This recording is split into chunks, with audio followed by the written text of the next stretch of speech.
Ulikam ang pagsagi ng isang pickup sa mag-amang sakay na motorsiklo sa Pasay.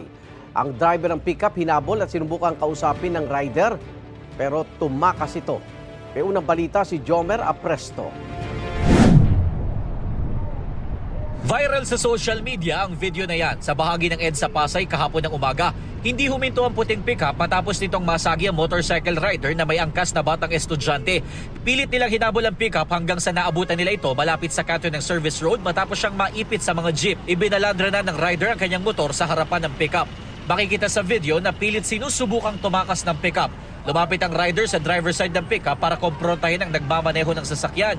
Bahagyang itinabi ng rider ang kanyang motor. Doon na nakatsyempo ang driver ng pickup para makatakas. Lumiko ito ng Rojas Boulevard papunta sa Maynila. Ayon sa pulisya, magtatay ang magkaangkas at papunta sana ng paaralan. Sinubukan pa raw nilang humingi ng tulong sa mga traffic enforcer pero wala pa raw nagbabantay noong mga oras na yon.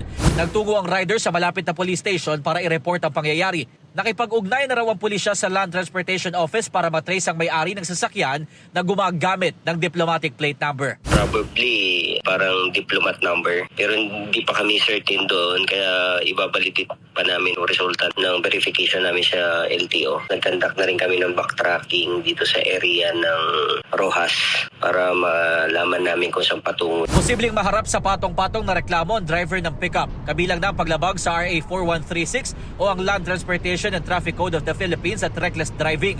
Susulat din daw ang pulisya sa LTO para masuspindi ang lisensya ng driver na nagmamaneho ng pickup.